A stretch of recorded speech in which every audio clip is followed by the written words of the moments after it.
तो नमस्कार दोस्तों, कैसे हैं आप सब। Welcome back to our fundamental series. और आज एक बहुत ही छोटा और बहुत ही मिसअंडरस्टूड टॉपिक लेंगे जो कि कोई भी सही से नहीं बताता है। स्कूल, कॉलेज, कोचिंग, बड़े बड़े ट्रेनिंग सेंटर्स, यूट्यूबर्स, कोई भी ये टॉपिक ढंग से नहीं समझा पाता क्योंकि लोगों को खुद नहीं पता, क्योंकि लोगों ने उस चीज पे कभी काम ही नहीं किया। आज हम बात करेंगे जेवीएम की। चलिए स्टार्ट करते हैं। Now see, JVM is Java specific, but the thing is if you understand कि बैकग्राउंड में लैंग्वेजेस में कोड कैसे चलता है, you will be able to understand almost all the languages. सब में थोड़े बहुत डिफरेंसेस होंगे, बट आपको एटलीस्ट ये नॉलेज होगी कि बैकग्राउंड में कैसे चीजें चल रही हैं। अच्छा, ये बात तो हम कर ही चुके हैं कि कंप्यूटर्स को सिर्फ वंस और जीरोस ही समझ में आते हैं, उसके अलावा कुछ भी नहीं। तो अब आपके जावा के पब्लिक स्टैटिक वॉइड मेन से लेके इस वंस एंड जीरोस के बीच में क्या क्या होता है, कितना बड़ा सफर है, ये देखने जा रहे हैं। आज बात करेंगे जेवीएम की,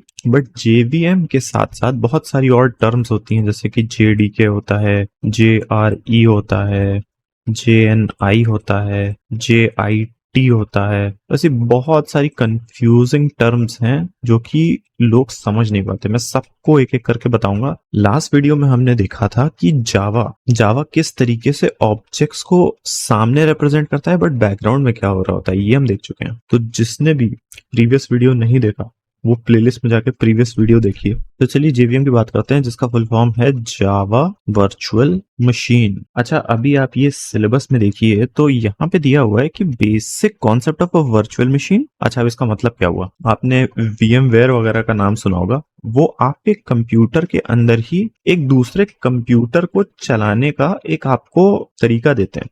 सो that is the concept of virtual machine की एक ही कंप्यूटर में दूसरे कंप्यूटर या दूसरा प्रोग्राम चल रहा हो। अब यहाँ पे जावा वर्चुअल मशीन का क्या मतलब है? तो हुआ क्या कि जब जावा को डेवलप किया जा रहा था 1990s में, तब भी काफी सारे ऑपरेटिंग सिस्टम्स थे। माइक्रोसॉफ्ट का DOS था, मैक OS था, IBM के बहुत सारे OS थे, जैसे कि OS2, बहुत सारे ऑपरेटिंग सिस्टम्स थे। तो जावा के सामने ये चैलेंज था कि अगर मुझे एक ऐसी लैंग्वेज बनानी है जो कि हर ऑपरेटिंग सिस्टम पे चल सके, क्योंकि उस समय ऑपरेटिंग सिस्टम्स जो थे वो सीपीयू से बहुत ज्यादा टाइड होते थे, क्योंकि जैसा सीपीयू का आर्किटेक्चर होता था उसको देख के ऑपरेटिंग सिस्टम लिखा जाता था। आजकल तो चीजें बहुत एडवांस हो गई हैं, एक सीपीयू पे बहुत तरीके के ऑपरेटिंग सिस्टम चल जाते हैं, पर पहले ऐसा नहीं था। तो ये चैलेंज था जावा के सामने, और जावा ने इसे सॉल्व किया जावा वर्चुअल मशीन के थ्रू। अब थोड़ी सी वो कहानी जो कि आप हर जगह सुनते आते हैं कि भाई जावा में जो हम कोड लिखते हैं वो ट्रांसफॉर्म होता है एक बाइट कोड में, और जेवीएम क्या होता है, एक इंटरप्रेटर होता है जो बाइट कोड पढ़ के चला देता है सीपीयू पे, है ना।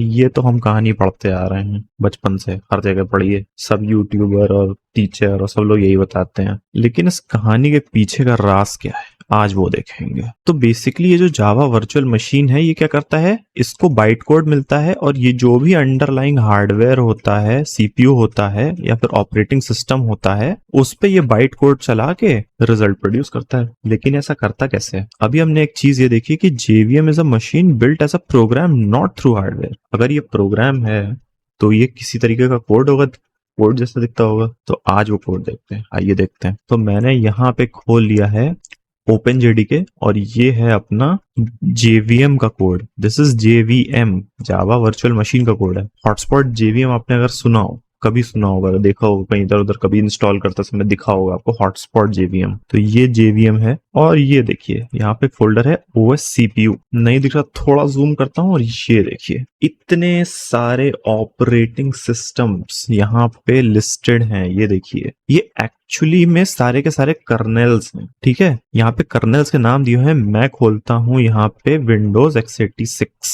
और यहाँ पे क्या दिखा हमें, C++ का कोड, है ना। और यहाँ पे क्या दिखा हमें, असेंबलर। तो आप धीरे धीरे समझ रहे होंगे जो पहला लेक्चर होगा उससे रिलेट करके कि अब क्या हो रहा है। वैसे ही अगर मैं कोई भी और फोल्डर खोलूं, जैसे लिनक्स x86 खोलता हूँ, यहाँ पे भी C++ दिखेगा। लिनक्स AR64 खोलता हूँ, यहाँ पे भी C++ दिखेगा। सब जगह C++ दिखेगा, उसमें C++ में असेंबलर लिखा हुआ है अब। और जो ये नोटेशंस आप देख रहे हैं ना, जैसे कि Windows_x86, तो ये कुछ ऐसा है कि जो ये आपका Windows, Solaris, Linux, BSD, AIX, ये सब एक्चुअली में ऑपरेटिंग सिस्टम्स है। ऑपरेटिंग सिस्टम्स के कर्नेल्स का नाम है।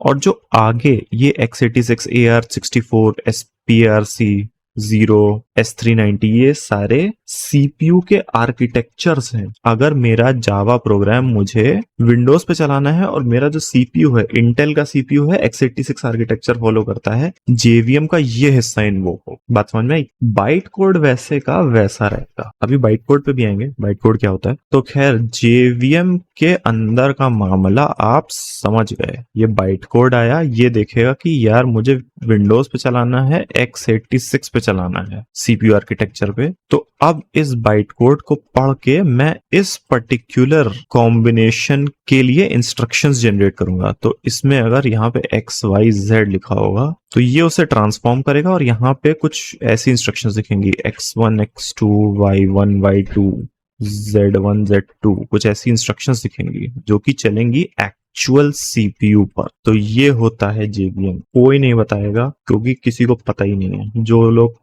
यूट्यूब पे पढ़ा रहे हैं, जो लोग स्कूल में पढ़ा रहे हैं, वो केवल किताब में जो उन्होंने पढ़ा वही आपको बताते हैं, लेकिन कभी इन चीजों पे उन्होंने काम नहीं किया, तो उन्हें पता ही नहीं, इसीलिए कोई बता नहीं पाता। तो अब आते हैं किताबी डेफिनेशन पे। तो ये है किताबी definition. The JVM is an abstract machine that provides a run time environment for executing Java byte code. ये आपका जावा बाइट कोड, ये आपका रन टाइम एनवायरनमेंट जो कि जेवीएम खुद है, और किस तरीके से एग्जीक्यूट करता है बाइट कोड को ये भी देखा हमने। तो भाई आज से इंटरनेट पे जेवीएम की वो डेफिनेशन है जो कि कभी फेल नहीं होगी। आप सबको पता है कि भाई जेवीएम क्या होता है, क्या करता है, ठीक है। तो जो ये अपना ये लिखा हुआ था कि basic concept of virtual machine, तो आप समझ गए कि एक कंप्यूटर के अंदर ही कुछ अलग तरीके का प्रोग्राम रन करना, that is a concept of a virtual machine. Java virtual machine मतलब कि एक ही बाइट कोड है, वो उसे विंडोज पे भी चला सकता है, मैक पे भी चला सकता है, x86 सीपीयू पे भी चला सकता है, इंटेल AMD दुनिया के किसी सीपीयू पे वो चला सकता है, ठीक है। इस लाइन का भी मतलब आप समझ गए, JVM is a machine built as a program not through hardware. ये हमने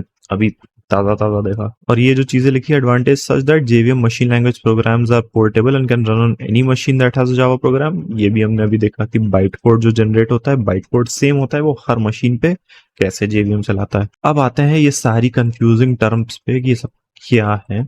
तो सबसे पहले जेडीके पूरा एक सूट होता है कोड का, एप्लीकेशंस का, सबका। तो जो ये हमने खोला है ना ओपन जेडीके 11, तो ये एक्चुअली में ये पूरा जेडीके है। जेडीके का एक छोटा सा हिस्सा आप देख सकते हैं कि हॉटस्पॉट जेवीएम है ना। मैं थोड़ा इधर आ जाता हूँ। तो ये जो आप पूरा देख रहे हैं ये जेडीके है, जितना कोड है ये सब कुछ जेडीके है, पूरा का पूरा जेडीके है ये, ठीक है। अब अगर इसके सोर्स में जाएं, सोर्स में जाके देखें तो आपको सारी वो क्लासेस मिलेंगी जो कि आप रेगुलरली कोडिंग में इस्तेमाल करो। तो फॉर एग्जांपल हम एक इसमें java.base में चलते हैं, शेयर क्लासेस, ये पहुंच गए लैंग में, और यहाँ पे आप देखिए आपको सारी क्लासेस मिलेंगी जो आप रेगुलरली इस्तेमाल करते हैं। तो चलते हैं system.java में। सिस्टम तो आपको याद होगा ना, हम लोग क्या लिखते हैं, system.out.println ना। तो सिस्टम क्या हुआ, सिस्टम हो गई क्लास, उसके अंदर एक स्टैटिक वेरिएबल होता है प्रिंट स्ट्रीम नाम का, आउट, और इस ऑब्जेक्ट के अंदर एक फंक्शन होता है प्रिंटलन नाम का। आप चलिए प्रिंट स्ट्रीम क्लास चलते हैं। तो ये देखिए हम प्रिंट स्ट्रीम क्लास पहुंच गए। अब यहाँ पे देखिए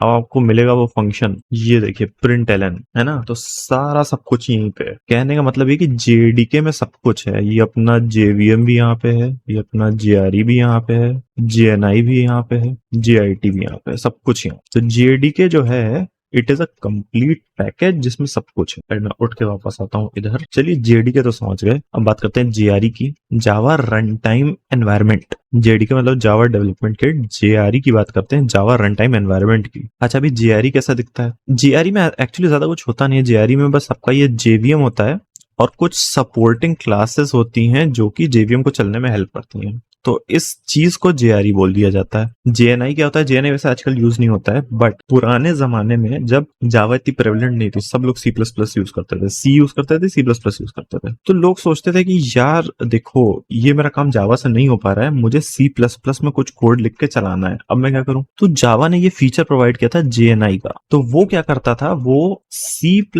कोड को ही जावा कोड में इनपुट लेता था और उसको चलाता था सीपीयू पे। इस चीज को JNI यानी कि जावा नेटिव इंटरफेस बोला गया, ठीक है। तो ये अपना जेवीएम, जेडीके, जेआरई, जेएनआई हो गया। अब बचा जेआईटी। जेआईटी एक्चुअली तो काफी कॉम्प्लेक्स चीज होती है, पर मैं आपको बहुत शॉर्ट में बताऊं तो JIT। अच्छा, अभी मैंने यहाँ पे कुछ पेस्ट किया है, तो ये जो चीज मैंने पेस्ट की है ये है बाइट कोड। बाइट कोड कुछ इस तरीके का दिखता है, ठीक है। अच्छा, सबसे पहले JIT का full form, this is just in time compiler, ठीक है। अब JVM क्या करता है, JVM बाइट कोड को देखता है और बाइट कोड चलाता जाता है CPU पे। अच्छा, आप सपोज कीजिए कि हमने कुछ जावा का कोड लिखा, बहुत बड़ा सा 1000 लाइन का कोड है, उसमें हमने क्या किया कि बहुत काफी अनऑप्टिमाइज सा कोड लिखा। तो JIT क्या होता है, जस्ट इन टाइम कंपाइलर बोलते हैं इसको, JIT just in time compiler. तो ये क्या करता है कि कोड को ऑप्टिमाइज करता है, जैसे कि बहुत ज्यादा अगर कोई एक्सेस होने वाला फंक्शन है या फिर कोई वैल्यू है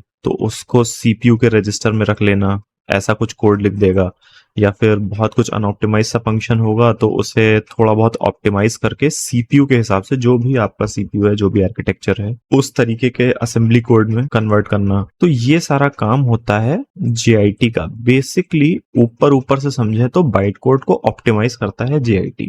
अच्छा, इसको जस्ट इन टाइम कंपाइलर क्यों बोलते हैं, पहले ये सोचते हैं। जस्ट इन टाइम इसलिए बोलते हैं क्योंकि जब हम जावा का प्रोग्राम चलाते हैं, मतलब जब बाइट कोड चलाते हैं, when byte code starts to run, ये सारा काम वो उसी समय पे करता है, इसलिए इसको जस्ट इन टाइम कंपाइलर बोलते हैं। और जो JIT होता है वो असेंबली कोड जनरेट करता है। आपको मैं एक एग्जांपल देता हूं कैसा दिखता है। तो कुछ इस तरीके का दिखता है जो JIT कोड जनरेट करता है, वो भी असेंबली कोड ही होता है। असेंबली आपको पता ही कैसा कोड दिखता है, सीरीज के पहले वीडियो में देखा था, जिसने नहीं देखा एक बार प्लेलिस्ट खोल के देखिए, सब चीजें क्लियर हो जाएंगी एकदम। मे भी हो सकता है कि सेम ऑपरेशन अगर हम डायरेक्टली बाइट कोड से करते तो हमें 10 मिली सेकेंड लगते हैं, बट ये करने में शायद हमें 0.1 मिली सेकेंड्स लगे। तो ये काम होता है JIT का, जस्ट इन टाइम कंपाइलर का। So that is all for today. आ जाते हैं वापस। Thank you so much for watching the video. अगर आपने देखा है कमेंट जरूर करिएगा, नहीं तो मुझे पता नहीं चलता कि आपने देखा है कि नहीं। तो आई होप कि अब आपको JVM पूरा समझ में आ गया होगा, कुछ बचा नहीं होगा JVM में अब समझने के लिए। और स्कूल में क्या बताते हैं, अपना कोचिंग में टीचर उचर लोग क्या बताते हैं, यही बताते हैं ना कि जावा का कोड कंपाइल होता है तो बाइट कोड जनरेट होता है, JVM इंटरप्रेटर होता है, वो इंटरप्रेट करके चला देता है। इतना ही बताते हैं बस। A to Z कोई भी यूट्यूब पे वीडियो खोल के देख लीजिए, ये स्टेटमेंट ही बोलेंगे, उसके अलावा कुछ नहीं बोलेंगे JVM के लिए। बट JVM एक्चुअल में क्या होता है ये कोई नहीं बताता, क्योंकि लोगों को पता ही नहीं। पर अब आपको पता चल गया। तो चलिए फिर मिलेंगे अगले वीडियो में, तब तक के लिए स्वस्थ रहें, सुखी रहें और बाय बाय।